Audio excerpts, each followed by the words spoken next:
Bonjour à tous, bienvenue sur le plateau d'Eurosatory News en ce jeudi matin.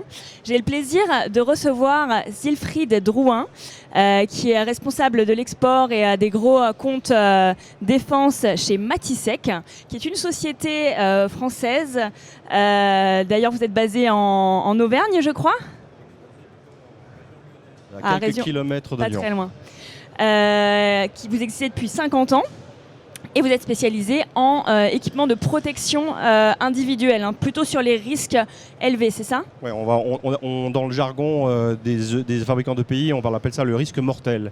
Voilà, on va protéger les opérateurs qui évoluent dans un environnement toxique, feu.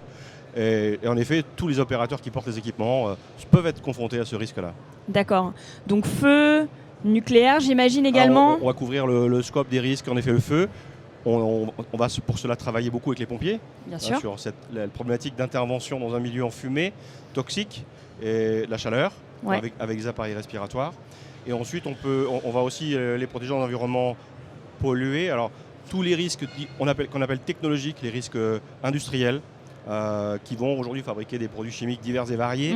Voilà, les pompiers, les industriels sont confrontés à cette typologie de risque et ils doivent pouvoir intervenir, donc à la fois protéger les voies respiratoires avec des aéries, des appareils respiratoires isolants, D'accord. et avec des vêtements qui vont devoir résister à cet environnement agressif, Hostile. pour pouvoir, hostile, et pour pouvoir intervenir. Alors, secours à victimes, bien entendu, mais pour l'industrie, aussi pour protéger les installations. Et ici, on est réunis. Par exemple, mettons un démantèlement d'une centrale nucléaire, par exemple. Alors, on a parlé de chimie, en effet, on a aussi le volet nucléaire. C'est un volet qui est moins adressé durant Eurosatory, mais qui est adressé. Et alors, concernant la défense, en quoi vos équipements peuvent être utiles, par exemple, à un fantassin ? Alors, on a évoqué un environnement pollué, toxique. Voilà, aujourd'hui, un militaire peut être engagé sur un terrain dans lequel on va trouver des produits divers. Alors, ça peut être suite à une destruction d'un site industriel, mais ça peut être aussi sur l'usage d'armes un peu moins conventionnelles. Et l'opérateur, finalement, doit pouvoir se protéger. Il doit pouvoir continuer à être opérationnel. Donc, on va développer un panel de tenues qui vont permettre, alors, soit faire de l'intervention, pour finalement stopper une fuite, etc., soit protéger l'opérateur sur le terrain. On avait souvent ces tenues dans le domaine militaire, des tenues NRBC. L'objectif est de proposer des solutions qui vont couvrir sur une large typologie de risques. D'accord. Parce que finalement, les risques auxquels peuvent être confrontés sont importants et divers. On a parlé tout à l'heure de nucléaire. Donc on peut avoir NRBC, c'est nucléaire, radiologique, biochimique. Et chimique. Donc vous voyez, le panel est assez large. Ouais. Et la tenue que nous développons, alors on va travailler sur les tissus, des tissus qui vont être complexes, multicouches, multi-protections, et qui vont pouvoir aborder et traiter et protéger sur l'ensemble de ces sujets.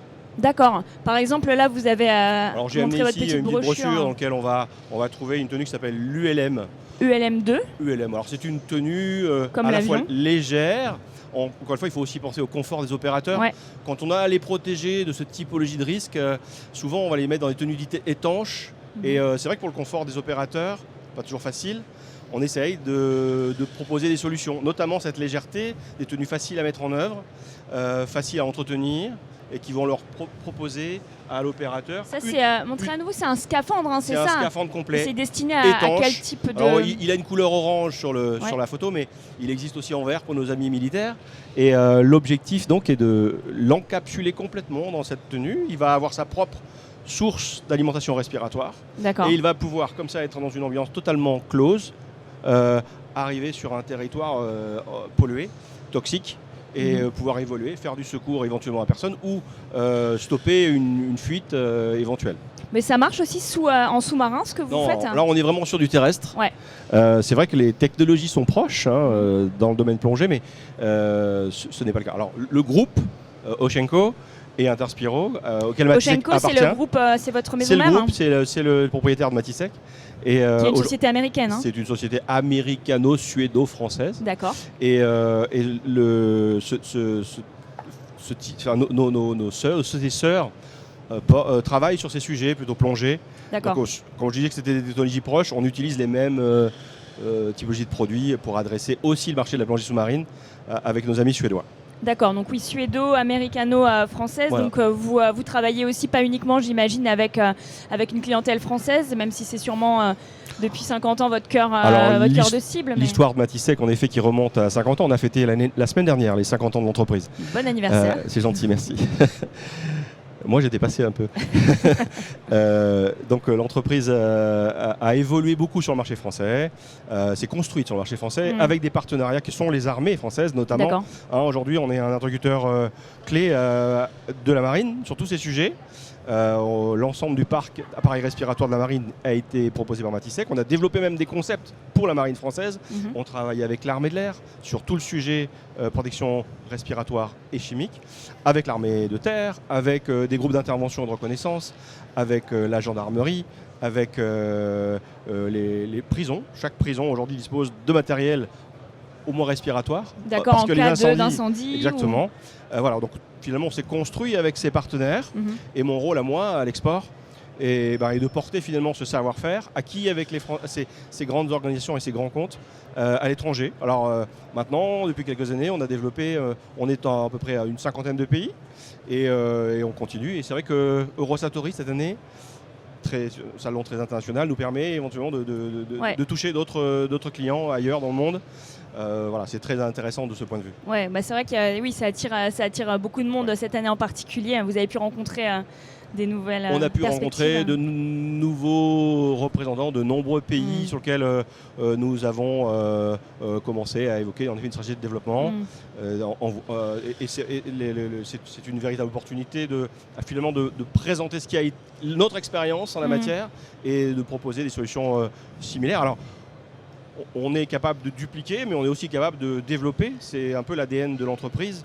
C'est aussi d'écouter les besoins des opérateurs. C'est vrai que finalement, le NRBC, comme on l'a évoqué tout à l'heure, n'est pas forcément identique quand on est dans un pays avec des températures très élevées qu'ailleurs. Donc l'idée, c'est quand même d'adresser aussi les spécificités. Vous avez combien de gammes de produits, combien de typologies? Ça va du scaphandre. Alors on a parlé tout à l'heure de l'AERI. Donc l'AERI, c'est l'appareil respiratoire. On isole les voies respiratoires en utilisant des systèmes avec des bouteilles d'air comprimé, un peu comme la plongée sous-marine. On a des bouteilles dans le dos, on va respirer avec l'autonomie qui est embarquée.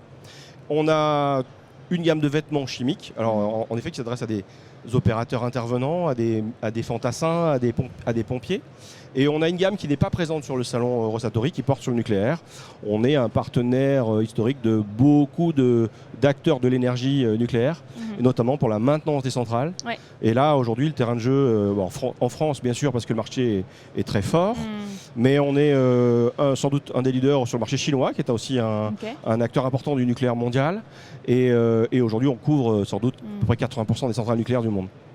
C'est quoi, vous qui avez commencé il y a 50 ans, j'imagine, avec peut-être, on est dans les pompiers, ou je ne sais pas comment ça a commencé. Comment vous voyez l'avenir aussi aujourd'hui sur ce marché-là de la tenue de protection individuelle? C'est vrai qu'aujourd'hui, on est dans une période où la technologie va très vite.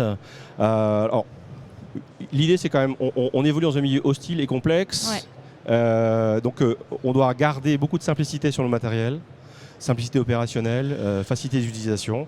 Mais c'est vrai que les technologies qui arrivent, on parle de plus en plus de pompiers connectés par exemple, aujourd'hui capables de superviser, de surveiller finalement les opérateurs à distance, d'évaluer l'environnement dans lequel ils évoluent, mesurer les niveaux de risque, d'évaluer les performances physio. Aujourd'hui, un opérateur, quand il intervient, il est en stress.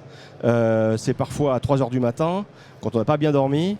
Donc voilà, toutes ces composantes qui font que physiquement l'opérateur est altéré doivent pouvoir être évaluées. Et aujourd'hui, les briques technologiques que nous pouvons découvrir, et certains acteurs dont ils sont ici, nous permettent finalement de surveiller et de pouvoir aussi communiquer avec les opérateurs pour pouvoir éviter l'accident. Donc l'idée, c'est d'agglomérer ces technologies autour des équipements et de mieux superviser, surveiller les opérateurs, éventuellement donner plus de renseignements sur l'environnement dans lequel il évolue. Voilà, principalement. Oui, on en a rencontré notamment une entreprise qui fait des petits signaux permettant d'alerter des opérateurs qui peuvent s'ajouter à ce type d'équipement en fait. J'ai rencontré la même entreprise. Ah bah voilà. On est en effet dans cette typologie de produits. Alors nous, on est capable de protéger l'opérateur.